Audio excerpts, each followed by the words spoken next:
China has become attached to water since ancient times and built the Grand Canal with the help of nature and manual labour, blending water into life. The Grand Canal has travelled through millennia and connects north and southern China.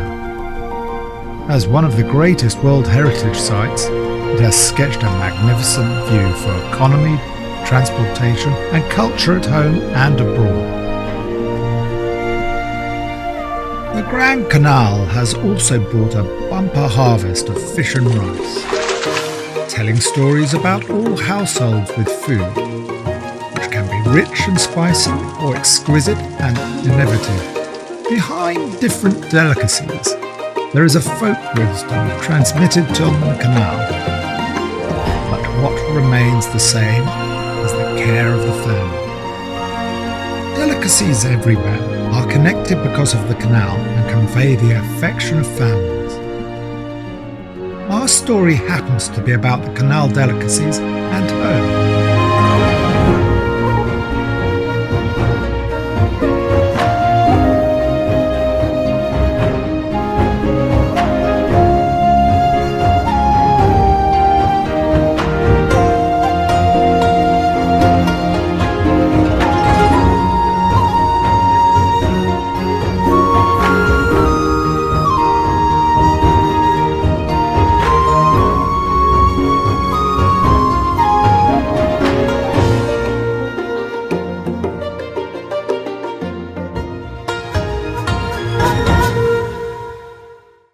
I'm Nino, an Italian chef living in China.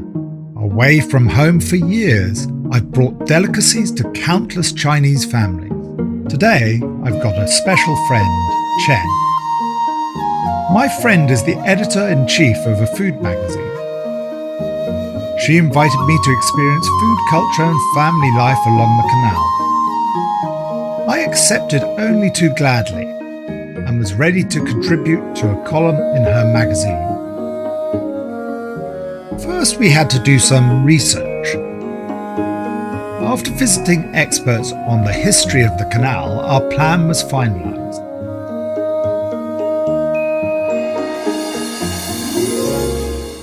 The canal starts from Beijing, passes many provinces and ends in Hangzhou. We'll visit her relatives and explore delicacies from north to south. Her uncle, a chef in Taierzhuang, is well versed in the grace and dignity of Shandong cuisine.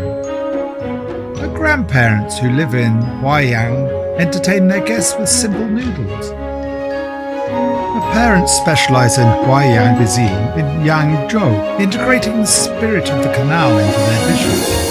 Her cousin, food blogger in Hangzhou, has a new approach to presenting delicacies. They are all attached to fine food, and the canal connects stories of an extended family. Our first stop is in the north. The northern part of the canal, which starts in Beijing, has a long and proud history. It has given rise to a rich and dignified food culture, the quintessence of which is found in Taierzhuang. The small town was born because of the canal. It has a lively water system that has nurtured the famous Shandong cuisine. Chen's uncle happens to be past master at Shandong cuisine.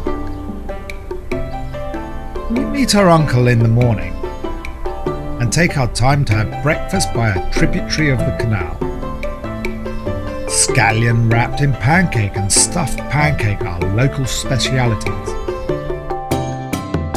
Their basic ingredient, the pancake, is a characteristic product of the canal, representing water transport of food grains. The world's wrapped up in a thin pancake is a simple yet wonderful one. Cooked in different ways, it can be either stuffed pancake or scallion wrapped in pancake.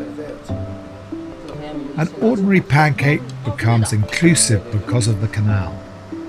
How is the canal related to the local delicacies? Chen's uncle goes back to work and we continue our tour of the ancient city.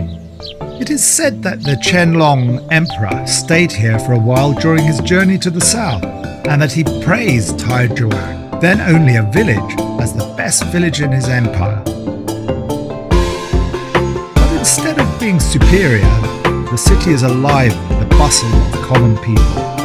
It boasts a rich folk culture, with drummers, stilt walkers and Suona horn players, to name a few. We've also experienced the fun of folk culture.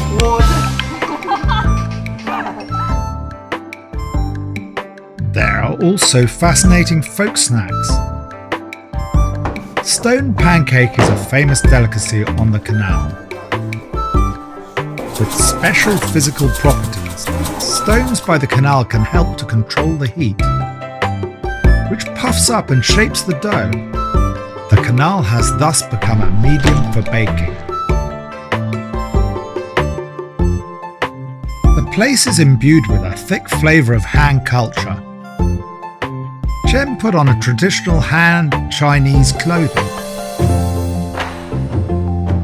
We hung out along the ancient street and chanced upon a traditional game of throwing a silk ball for a spouse. I was lucky enough to catch the ball and mounted the gate tower. Dusk fell before we knew it. The glowing sunset indicates a feast.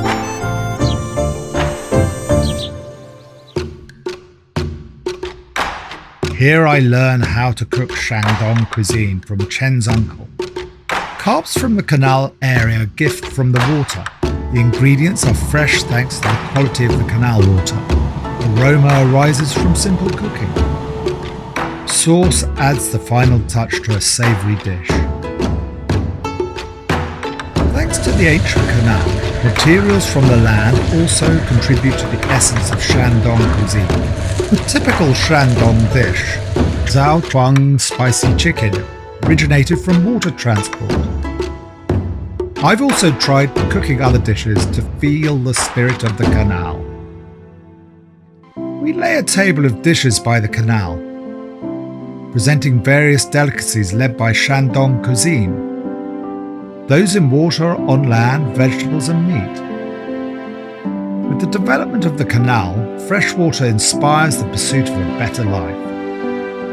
Chen's uncle sees the canal as his home, processing its products with homely skills to bring good taste to everyone. We bid farewell to Chen's uncle and to the ancient city full of charms and flavours. We take a pleasure boat and sail on the canal in the evening, admiring the night view and watching the fiery dragon show, an intangible cultural heritage.